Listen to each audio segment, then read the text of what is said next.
Now to the UK, where the NHS is in a critical condition and looking at India to rescue it. The NHS wants Indian doctors, at least 2,000 of them, to keep the health system from collapsing. एक minute, आपने बोला कि Indian doctor अच्छे हैं। मेरी बात सुने, Indian doctor अच्छे नहीं हैं। इंडियन डॉक्टर अच्छे नहीं हैं। इंडिया की चुप, बिल्कुल चुप। कि हम किसी कंट्री में हम चले जाएं बगैर पैसे मांगने के लिए, किसी कॉन्फ्रेंस में, किसी समिट में चले जाएं जिसमें हमारा पैसा मांगना हमारी ऑब्जेक्टिव ना हो। कभी सोचा आप?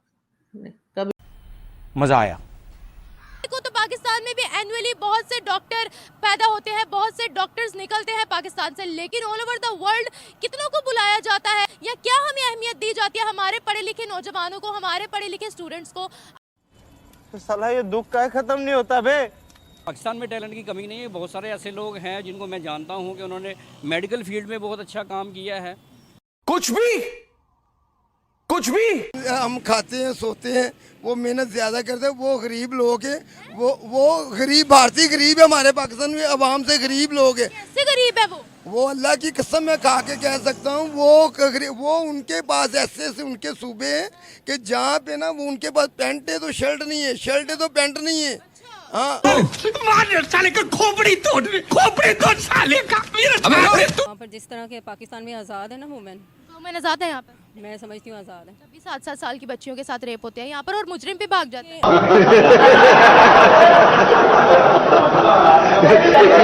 अब क्या नहीं है, पाकिस्तान में टैलेंट नहीं है, पाकिस्तान के डॉक्टर अच्छे नहीं है। आप कैसे कह सकते हैं कि पाकिस्तान? अरे कहना क्या चाहते हो? सुने, बिल गेट्स का पता है आपको? बिल गेट्स का पता है आपको? बिल गेट्स का दिल्ली गेट वो मेहनत ज्यादा करते हैं, हम खाते हैं, सोते हैं, वो मेहनत ज्यादा करते हैं। वो गरीब लोग हैं, वो गरीब भारतीय गरीब है, हमारे पाकिस्तान में अवाम से गरीब लोग हैं। कैसे गरीब है वो अल्लाह की कसम मैं खा के कह सकता हूँ, वो उनके पास ऐसे उनके सूबे हैं कि जहाँ पे ना वो उनके पास पैंट है तो शर्ट नहीं है, शर्ट है तो पैंट नहीं है। हाँ, तो उनकी आपको पता है IMF की नई रिपोर्ट आई है, उसमें भारत तो कहाँ है, पाकिस्तान 52nd नंबर पे आया है, 52 नंबर पे आया है गुर्बत के लिहाज से। और उन्होंने ये भी रिपोर्ट शाया किया कि भारत की गुर्बत बहुत कम हो गई है। ना मैं नहीं मान सकता। आप उनको जाके विजिट कर दें, उनका रहन सहन, उनका पहनने का निज़ाम, उनका खाने का निज़ाम, अभी भी आज भी वो पत्तों में खाना डाल के खा रहे हैं। UAE को चलाने वाले भी सारे भारतीय थे। UAE को सारा खलीज जिसको कहते हैं ना, गल्फ स्टेट्स, मेजॉरिटी जिन लोगों को देखा साउथ इंडियन थे।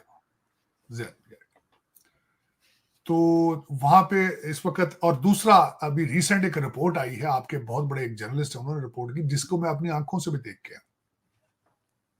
उन्होंने कहा भाई UAE के अंदर सबसे ज्यादा खैरात मांगने वाले पाकिस्तानी भाई हैं, सबसे ज्यादा। हमारा कोई डॉक्टर हो, हमारा कोई इंजीनियर हो, बाहर की कंट्रीज हमें बहुत कम ही जो है वो प्रेफर करती है, कहती है कि हमारे लिए खतरा है। क्यों, क्या वजह है? उसमें एक मिसकंसेप्ट है कि जो मुसलमानों को जो है ना वो नीचा दिखाने के लिए या उनकी जेलसी में ये बात कहते हैं कि हमारे जो रूल एंड रेगुलेशन है कुछ सख्त हैं या टफ हैं। तो ये उनकी एक कह लें कि उनकी एक इस्लामोफोबिया है और उसकी एक साजिश है। UAE के अंदर मांगने वाले 80% लोग जो हैं वो पाकिस्तानी हैं, और पाकिस्तान एम्बेसी को पता है, उन्होंने डिस्ट्रिक्ट भी अनाउंस कर दिए कि फला डिस्ट्रिक्ट से ये आ रहे हैं। अदरवाइज ऐसा कुछ नहीं है। इस्लामोफोबिया सिर्फ पाकिस्तान के लिए ही क्यों है सर? सऊदिया की तो बहुत ज्यादा इज्जत है, सऊदिया को तो कभी कोई नहीं कहता कि ये दहशतगर्द है या ये थ्रेट है। दुबई को तो कोई भी नहीं कहता कि ये लोग हमारे लिए थ्रेट है। ये सब चीजें जो ये पाकिस्तान के लिए ही क्यों मेंशन की जाती है? मुसलमानों को नहीं कहते वो दहशतगर्द, स्पेसिफिकली पाकिस्तान को मेंशन करते हैं। पाकिस्तान को टारगेट बनाया जा रहा है ना। देखिए, इंडिया उनका जो है उनका है कोलैबोरेशन में है, तो इसलिए पाकिस्तान को थोड़ा सा जो है ना प्रेशराइज करने के लिए वो ऐसी बातें करते हैं, अदरवाइज ऐसा नहीं है। प्रेशराइज कर रहे हैं ये जो है यूरोपीय यूनियन जो है, जो उनको इस्लामी फोबिया है। दूसरी बात ये है कि जो आपने बात की मिडल ईस्ट की या उनके साथ अपनी वाबस्तगियाँ हैं, उनके बेनिफिट्स हैं, बिजनेस उनमें कर रहे हैं। हो रही है ना, वो लोग थोड़ी क्राइम्स कर रहे हैं, दूसरे अरब ममालिक थोड़ी क्राइम्स कर रहे हैं। बस ये एक मैंने बता रहा हूँ कि उनको इस्लामी फोबिया है और पाकिस्तान को बदनाम करने की साजिश है, अदरवाइज ऐसा कुछ नहीं है। पाकिस्तानी वहाँ गलत काम करते हुए पकड़े भी तो जाते हैं, नंबर भी तो लगवाते हैं, इनको जेलें होती हैं, वहाँ पर फांसियों पर लटकाया जाता है। मैं नॉन मुस्लिम कंट्रीज की भी बात करूंगी, साथ साथ मुस्लिम कंट्रीज की भी बात करूंगी।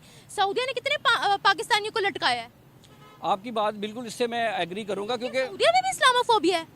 ऐसी बात आपकी बिल्कुल ठीक है, मगर भी कुछ चंद लोग ऐसे हैं जो हमारा नाम ख़राब करते हैं, वो अपने मकासद के लिए मुल्क, क्योंकि यहाँ से जब वो जाते हैं उनका जो है एम ये होता है कि हम वहाँ पे जाके ये करेंगे, चोरी करेंगे, ये जो भी करेंगे, तो शॉर्टकट के चक्कर में होते हैं, जिसकी वजह से हमारा ना सिर्फ मुसलमान का और पाकिस्तान का नाम ही बदनाम होता है।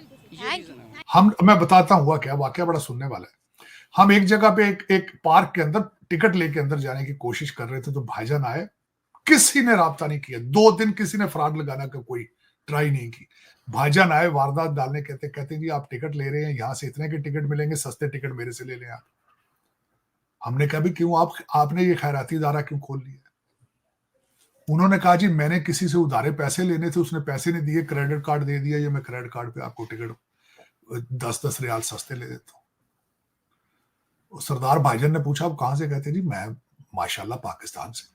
मैंने कहा बड़ी, उन्होंने कही है मेरे साथ पाकिस्तानी, तो घबरा गए भाईजान। फिर उन्होंने कहा भी, मैंने पूछा मैंने कहा आप कहां से हैं? उन्होंने अपना डिस्ट्रिक्ट बताया, तो मैं शर्मिंदा था कुछ क्या। मैंने कहा यार देखो सरदार भाईजान सोच रहे होंगे कि 3 दिन हम यहाँ रहे, किसी ने अप्रोच नहीं किया को फ्रॉड लगाने के लिए, एक ही आए हैं और वो पाकिस्तानी भाईजान है। आज जब मुझे ये पता चला है कि